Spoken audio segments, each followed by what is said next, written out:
రామగుండంలో అరాచక పాలన నడుస్తుందనడానికి గత 16 నెలలుగా జరుగుతున్న దౌర్జన్యకారీన కూల్చివేతలు, మరి రాజశేఖర్ రెడ్డి పట్ట అంటే పట్టింపు లేదు, పర్మిషన్ అంటే పట్టింపు లేదు. మున్సిపల్ వాళ్ళే ఇచ్చిన పర్మిషన్ను మరి చట్టబద్ధంగా అన్ని డబ్బులు తీసుకొని లేఅవుట్ పర్మిషన్లు ఇచ్చి కన్స్ట్రక్షన్ పర్మిషన్లు ఇచ్చినా కూడా ఇవన్నీ జాంతానాయని చెప్పేసి ఆ నాయకునికి పట్టింపు లేదు. అవన్నీ మాకు అవసరం లేదు, నాకు కనబడేలా కూల్చేయాలి అని చెప్పేసి ఇది కక్ష సాధింపు చర్య అని అనుకుంటున్నా. ఇటీవలి కాలంలో ఈ విధంగానే మరి అమ్మవారి గుళ్ళను కూల్స్తే ఇదే నాయకత్వము, పార్టీ నాయకత్వం విపరీతమైన మరి అందరిని దృష్టికి తీసుకుపోయి మరి చెంపపెట్టలాంటి బుద్ధి చెప్తే అది కక్ష కట్టి ఆ కక్షలో భాగమే ఈ బీజేపీ వాళ్ళందరూ ఇట్లా చేస్తాలని ఈ విధంగా చేసినట్టు అనుమానం కలుగుతున్నది. ఎందుకంటే ఆయనది చట్టబద్ధంగా సిరిశెట్టి మల్లేష్ అన్న మరి నామంగట్లే ఎమ్మెల్యేగా పోటీ చేస్తావా, అరే ఆడు ఎమ్మెల్యేగా పోటీ చేసినప్పుడు నేను పోటీ చేసినప్పుడు అని కూడా అన్నా ఉంటున్నది. మాకు మకాన్ సింగ్ దగ్గర పోటీ చేసినప్పుడు సిరిశెట్టి మల్లేష్ అన్న పోటీ చేస్తే కూడా కక్ష పెట్టుకొని ఈ కార్యక్రమం చేసినట్టు అనిపిస్తుంది. ఇప్పుడు వ్యక్తిగత కక్షలకే ఉన్నది. కాంగ్రెస్ నాయకులకు సిగ్గు లేదు. 28 ఏళ్ళు మిమ్మల్ని బహిష్కరించిన దానికి ఏదో అరుంధతి సినిమాల వదల బొమ్మాలి మిమ్మల్ని అని పశుపతిగాడు లేచినట్టు లేచి ఊరు మీద పడుకుంటా ఊరు మొత్తం అరాచకత్వం చేసి చూపిస్తున్నారు. అంటే విషయం వీకున్నోడే పబ్లిసిటీ పీక్గా చేస్తున్నట్టు మీరు ఏం చేసింది లేదు, ఏం తెచ్చింది లేదు.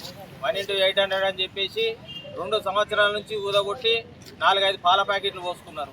అది ఊల్చింది లేదు, ఇది కట్టింది లేదు. పాతదే కొట్టలే ఊరు మస్తు డెవలప్ అయింది. ఈరోజు రంజాను, సంక్రాంతి, దీపావళి అని చెప్పి ఏతులు కొట్టుడు. ఈ ముఠా అందరికీ కూడా బుద్ధి చెప్పే రోజు త్వరలో వస్తుంది. ఎవడు ఇక్కడ చైతన్యం చచ్చిపోయి లేడు, అందరం గమనిస్తున్నాం. అమ్మవారు కూడా గమనిస్తుంది. అందరికీ తగిన బుద్ధి చెప్పే రోజు వస్తుంది. ఏ అధికారంతో కూలుస్తున్నారు? మీరేమైనా గవర్నమెంట్ కుట్టిలా? మీకేమైనా ఠేకేదారి ఇచ్చిల్లా? ఓటుకు పుట్టిన వాళ్ళు ఇవాళ ఉంటారు, రేపు పోతారు. ఇష్టం వచ్చినట్టు ఊరు శాశ్వతంగా ఉంటుంది. టూరిస్ట్ లెక్క వచ్చి టూరిస్ట్ పనులు చేసి ఈ ఊరితో పేగు బంధం ఉంటే తెలుస్తుంది. ఈ ఊరు ఆత్మ ఉంటే తెలుస్తుంది. ఈ ఊరు ఆత్మలో ఏమున్నది, ఏం చేయాలి, మరి ఎక్కడ దీన్ని వెడల్పు చేయాలి, ఈ ఊరికి ఎంత వ్యాపారం వస్తుంది, ఏం వ్యాపారం పెరిగిందయా మీరు చేసిన రోడ్ల వెడల్పు వల్ల? పాత టేలర్లు ఊళ్ళగొట్టి వాని ఓనర్షిప్ తీసేసి కొత్తవి కట్టి మళ్ళీ సింగరేణి కాపేపుడు, సింగరేణి కిరాయి తీసుకుడు, పిచ్చప్పుడు. సింగరేణికి సిగ్గు ఉండాలి ఫస్ట్.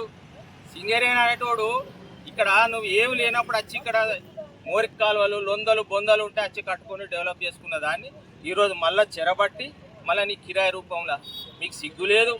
ఈ రోజున ఇక 26,000 కోట్ల రూపాయల బకాయిలు, విద్యుత్ బకాయిలు తీసుకోవడం చేత కాదు. కానీ ఈ చిన్న దగ్గర నుంచి పిచ్చపూడి తీసుకుందామని, కిరాయిలు తీసుకుందామని ఒక ఠేకేదారు దొరికిండు, కార్పొరేట్ జీతగాని లెక్క ఈ ఎమ్మెల్యే దొరికిండు. ఈ ఎమ్మెల్యేని పట్టుకొని ఈ గులగొట్టి ఇది చెరబట్టు, అవి గులగొట్టి అవి చెరబట్టు, ఈ సింగరేణి కోటాలు గులగొట్టు, ఈ సింగరేణి పాయకాన్లు గులగొట్టు, ఇంకా జెన్కో కోటాలు గులగొట్టు. ఈ తప్ప ఏమైనా చేతనైందానే? కొత్తగా ఏమైనా ల్యాండ్ అక్విజిషన్ చేసిల్లా? కొత్తగా ఏమైనా డీసెంట్రలైజ్ ఊరు పెంచిల్లా? గాడ బట్టలలో తీసి షాపింగ్ కాంప్లెక్స్లో దొరగొట్టిలు. ఆడ కొత్త వ్యాపారం పెరిగిందా? గదే వ్యాపారం. ఇంకా వేముల అశోక్ కూల కొడితే 14 మందికి ఉపాధి ఇచ్చేది, ఎలక్ట్రీషియన్లను, వాళ్ళను, ట్రాలీలు, గీలోలు. ఆయన పోయి మచ్చరాలు పెట్టుకున్నాడు. ఈ వ్యాపారం ఈడున్నదా మచ్చరాలకు పోయిందా? సిగ్గు ఉండాలి చెప్పుకోవడానికి. చరిత్ర బాగుంటుంది కానీ ఇకనైనా సద్బుద్ధి తెచ్చుకొని 25 ఏళ్ళు కొట్లాడినా అంటావు మక్కన్ సింగ్ అన్న. నువ్వు 25 ఏళ్ళు ఎమ్మెల్యే కోసం కొట్లాడిన అంటాను.